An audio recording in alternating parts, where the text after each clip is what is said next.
Olá, querido amigo, irmão. Nós voltamos para dar sequência a esse estudo e a gente poder aprofundar em nossa discussão. Muito bem, então até aqui nós vimos claramente o estudo falando da existência de 3 santuários.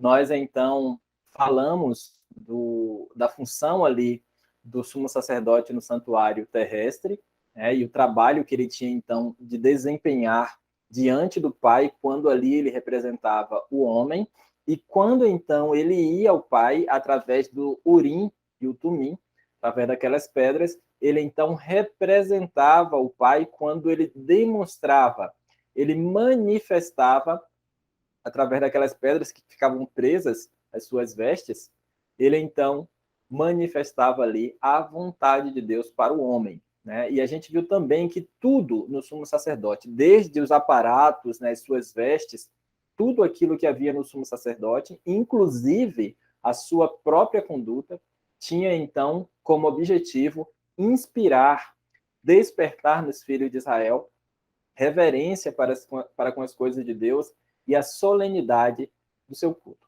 E agora a gente viu claramente também que Cristo, o nosso sumo sacerdote por excelência, ele entra no santuário celestial e, ao entrar no santuário celestial, ele vai ali cumprir também a função de sumo sacerdote. Né? E, novamente, né, quando a gente pensa no santuário terrestre, a função ali do sumo sacerdote que prefigurava ali o Senhor Jesus, que apontava para Cristo, que era um símbolo de Cristo, a gente vai ver claramente que, da mesma forma que o sumo sacerdote no santuário terrestre, ele então trabalhava, né, nessas duas frentes, né, representando diante de Deus, diante do soberano, ele representava o homem, e diante do homem, quando ele ia à presença das pessoas, ele então representava Deus e a sua vontade.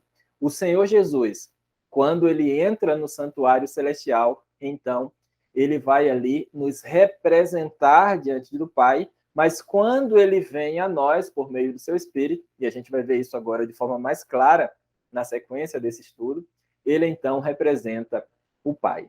Muito bem, então, de acordo com a função do sumo sacerdote, posto entre o homem e Deus, como então Cristo intercede por nós diante do soberano do universo, e ao mesmo tempo, e ainda assim, ele é a cabeça da sua igreja na terra.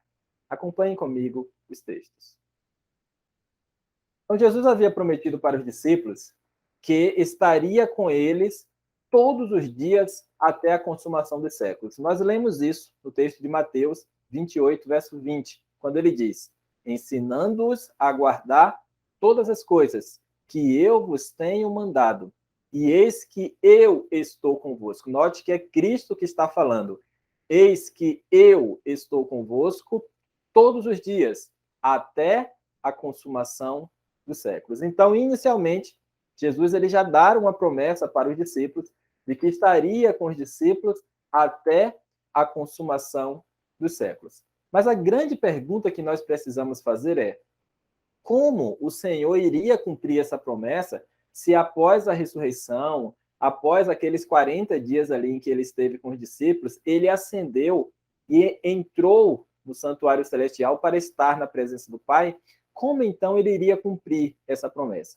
A gente vai ver que em João 14,16, Jesus já havia dado essa promessa de uma outra forma para os discípulos. O texto diz assim: e eu rogarei ao Pai, e ele vos dará outro consolador, para que fique convosco para sempre. Note que em Mateus 28,19, Jesus diz: eu estarei convosco até a consumação dos séculos. E aqui agora ele diz, ele vai falar de um outro consolador, que muitas pessoas acabam compreendendo errado o texto, né? E diz aqui que se trata de uma terceira pessoa, um terceiro ser, que não é o próprio Cristo, mas a gente vai ver que o texto vai tratar desse assunto de uma forma diferente, como muitos estão compreendendo.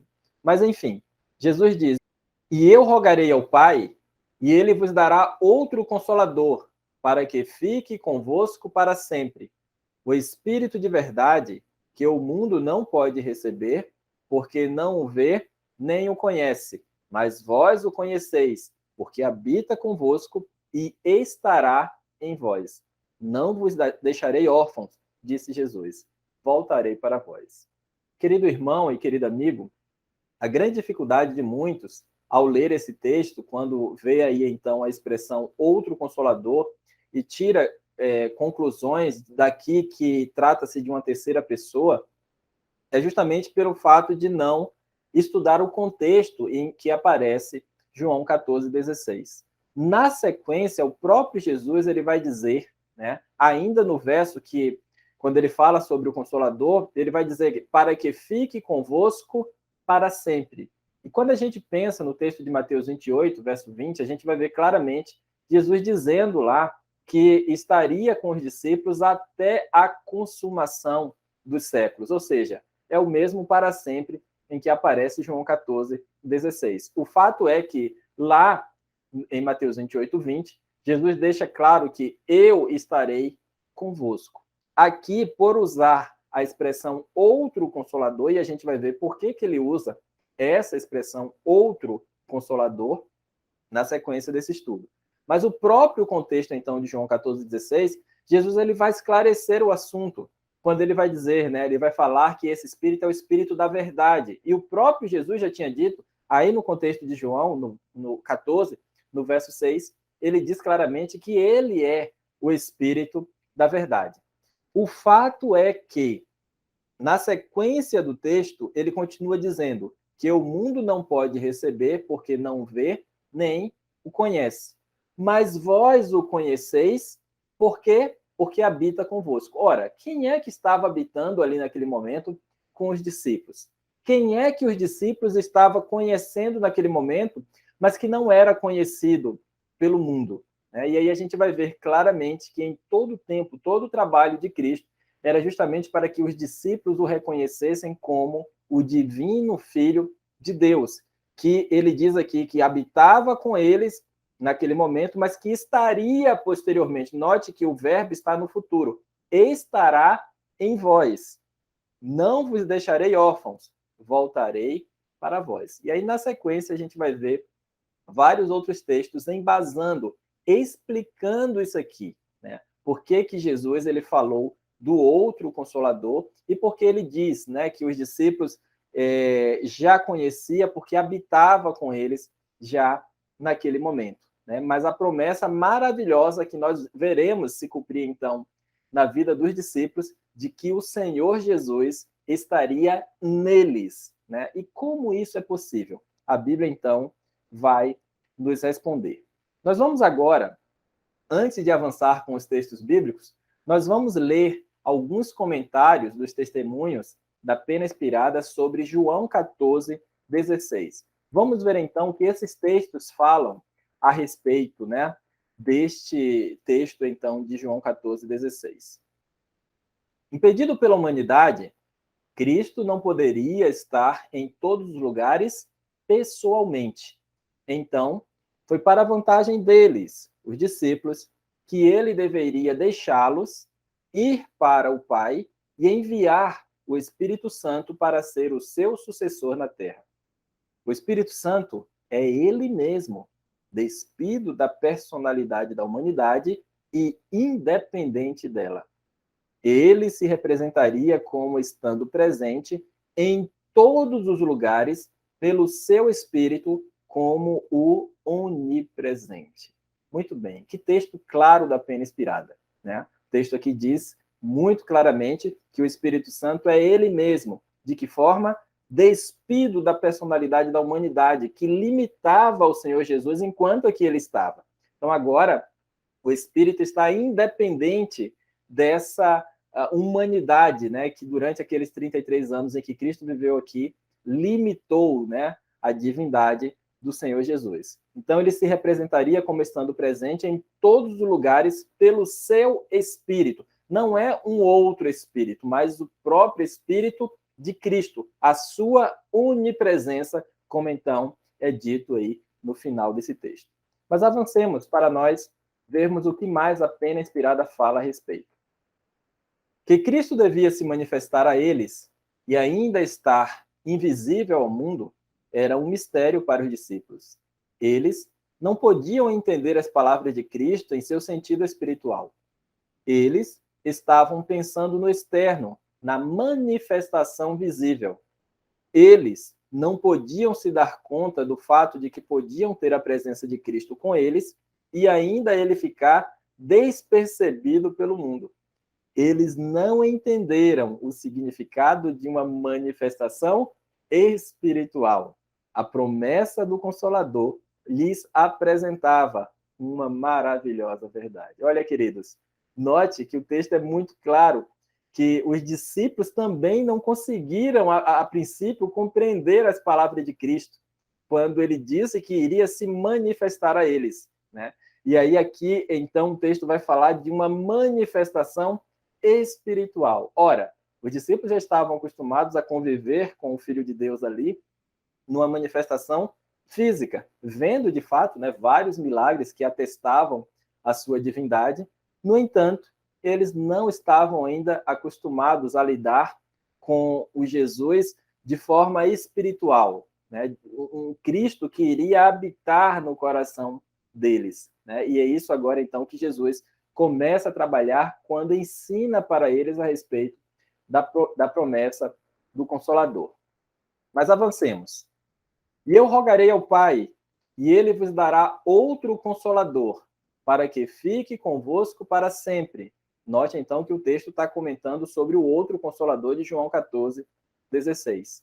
O Espírito da verdade, que o mundo não pode receber, porque não o vê, nem o conhece. Mas vós o conheceis, porque habita convosco e estará em vós. Isso se refere à onipresença do Espírito de Cristo, chamado o Consolador. Muito claro o texto, eu penso que aqui dispensa comentários. Estava Cristo prestes a partir para seu lar nas cortes celestiais. Assegurou, porém, aos discípulos que lhes enviaria o Consolador, que com eles ficaria para sempre. Na guia desse Consolador, podem todos confiar implicitamente. É ele o Espírito de verdade. Esta verdade, porém, o mundo jamais pode ver nem receber. Cristo queria que seus discípulos compreendessem que não os deixaria órfãos. Não vos deixarei órfãos, declarou ele. Voltarei para vós. Jesus está dizendo claramente, eu voltarei para vocês. João 14, verso 18.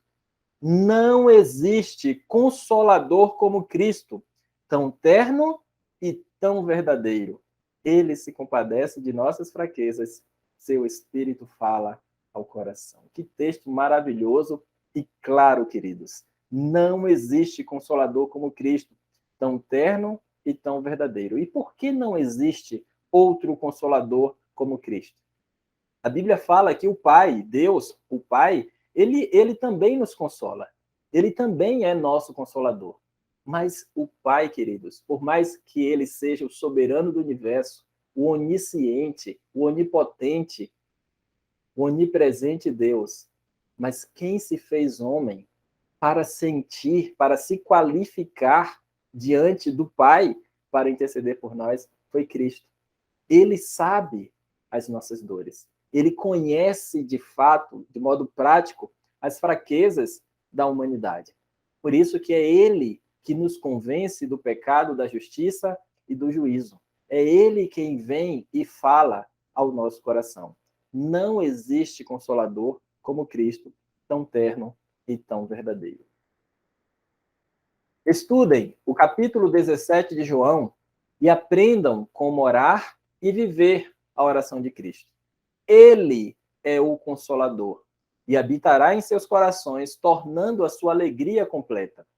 Suas palavras lhes serão como o pão da vida, e na força assim obtida serão habilitados a desenvolver caráter que será uma honra para Deus. Que texto! Ele é o Consolador e habitará em seus corações, tornando a sua alegria completa.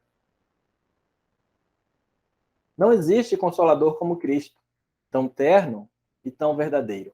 Ele se compadece de nossas fraquezas. Seu Espírito fala ao coração. Podem as circunstâncias separar-nos de nossos amigos. O vasto e turbulento oceano pode rolar entre nós e eles. Embora prevaleça ainda sua sincera amizade, talvez sejam incapazes de demonstrá-la, fazendo por nós aquilo que com gratidão haveríamos de receber. Mas, circunstância alguma, nenhuma distância pode separar-nos do Consolador celestial. Onde quer que estejamos, aonde quer que vamos, ele sempre ali está, concedido em lugar de Cristo para agir por ele.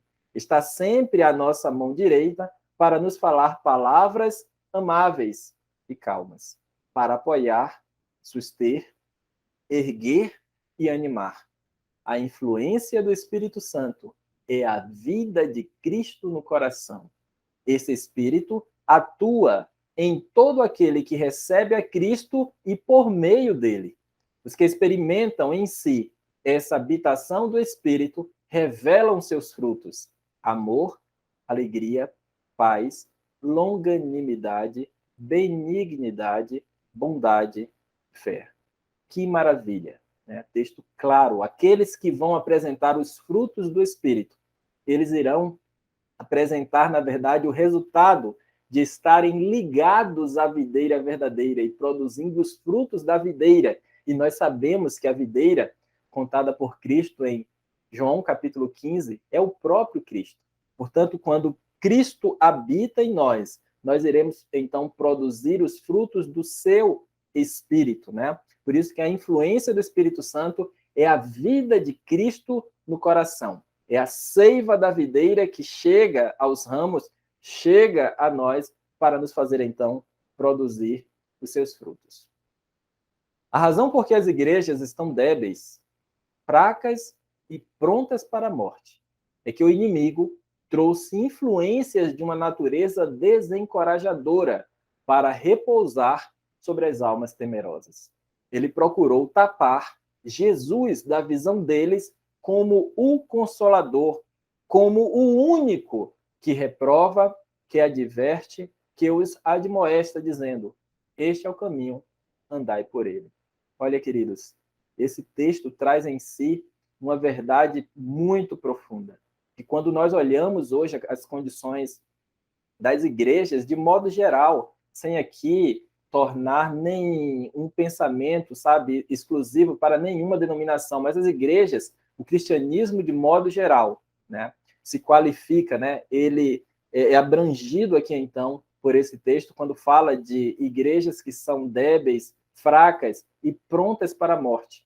E o texto então vai dizer que a razão pela qual essas igrejas se encontram nessa condição é justamente porque Satanás procurou tapar Jesus da visão deles como o Consolador, como o único que reprova, que adverte, que os admoesta, dizendo: este é o caminho, andai por ele. Uma vez que nós percebemos essa grande dificuldade, que a igreja cristã perdeu de foco, de vista, né? Perdeu o foco daquele que caracteriza a própria igreja, nós precisamos agora, então, prestar atenção, atender a advertência de Deus e mirar os nossos olhos naquele, então, que a palavra de Deus diz que é o nosso alvo, Cristo, o nosso Salvador.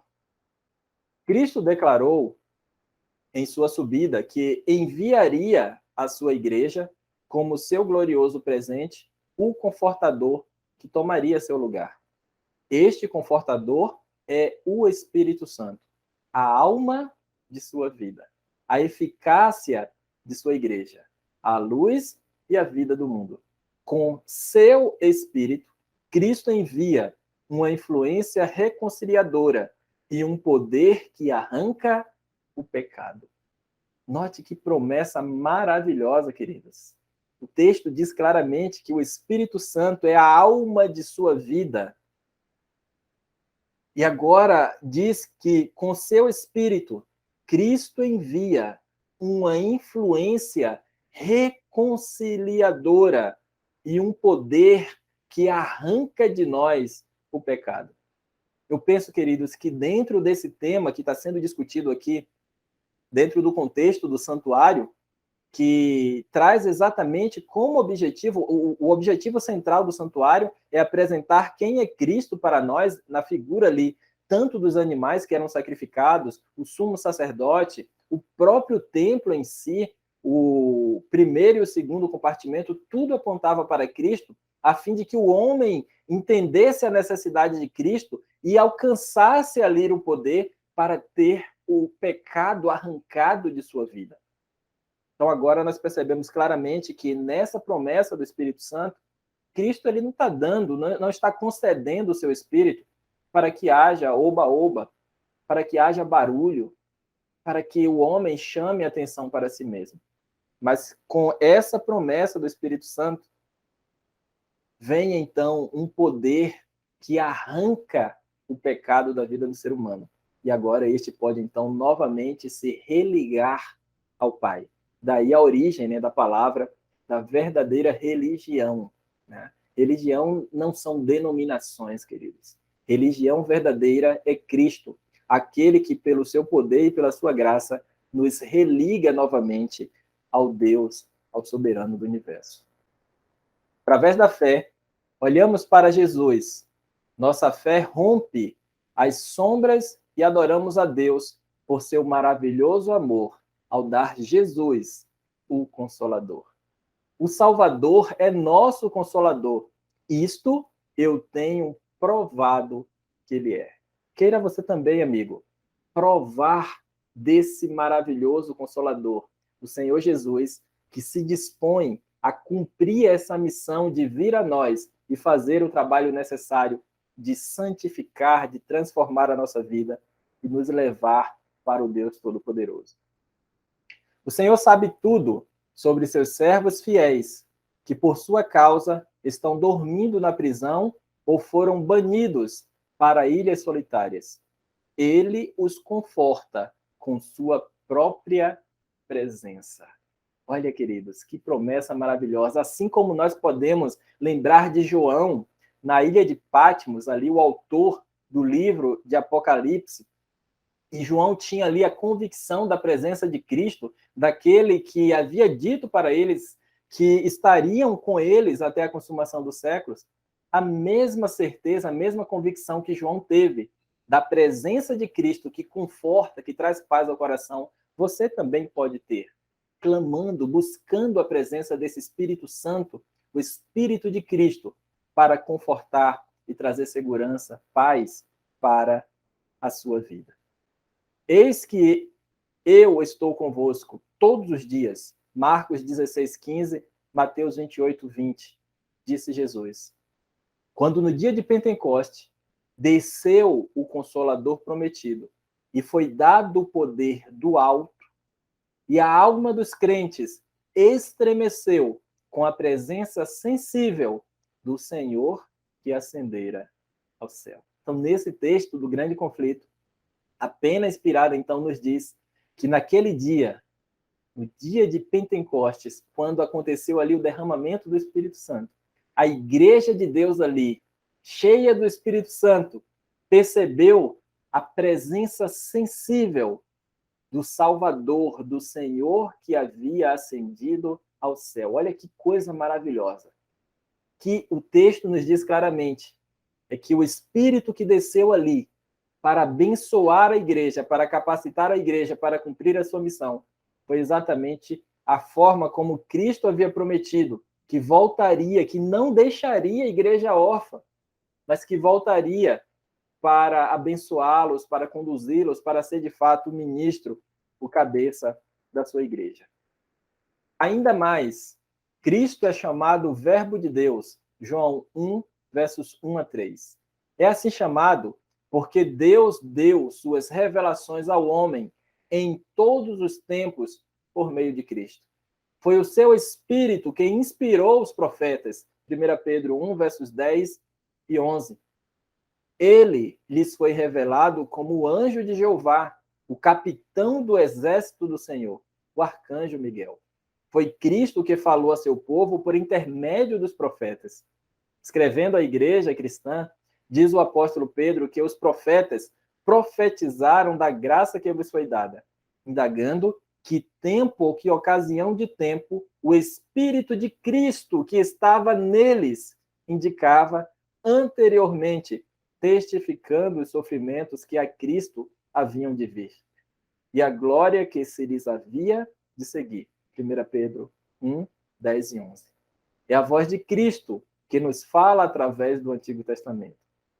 O testemunho de Jesus é o espírito de profecia. Apocalipse 19, verso 10. Que texto claro, queridos. Foi o próprio Cristo, pelo seu espírito, o espírito de Cristo que estava nos profetas, inspirando as escrituras sagradas. Foi Cristo que falou com Daniel, foi Cristo que falou com Isaías, foi Cristo que falou com João. E é esse mesmo Cristo, queridos, que por seu Espírito ainda fala hoje ao nosso coração. Pelo seu Espírito. Foi Cristo que inspirou as Escrituras Sagradas. Agora, em Gálatas 4, verso 6, nós vamos ver Paulo falando deste cumprimento maravilhoso da promessa lá de João 14,16. Como se deu o cumprimento da promessa? E porque sois filhos, disse Paulo, Deus enviou aos vossos corações o Espírito de seu Filho que clama, Abba, Pai. Note, queridos, que no texto Paulo vai falar exatamente como Cristo havia prometido. Porque Cristo disse, e eu rogarei ao Pai, e Ele vos dará, Ele enviará outro Consolador. E note que é exatamente isso que acontece.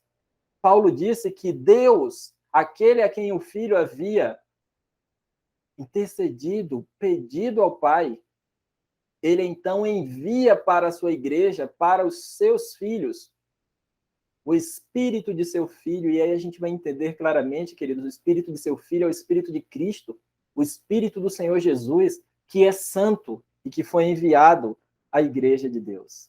Muito claro. E aí nós vamos ver claramente agora, em Atos 20, verso 28, quando Lucas ele vai escrever o seguinte: olhai, pois, por vós e por todo o rebanho sobre que o Espírito Santo vos constituiu bispos, para apacentardes a igreja de Deus, que ele resgatou com seu próprio sangue. Note que aqui em Atos 20, 28, Lucas vai dizer claramente aquilo que era a compreensão da igreja, que o Espírito Santo comprou a igreja de Deus com seu próprio sangue. Muito claro o texto, queridos, muito claro. Muito bem. A gente, então, vai fazer uma pausa novamente aqui nesse estudo, para, na sequência, pela graça de Deus, então, nós concluirmos esta pequena série do estudo, então, sobre o ministério de Cristo nos santuários. Por favor, assista o último vídeo para você não perder a última parte desse estudo.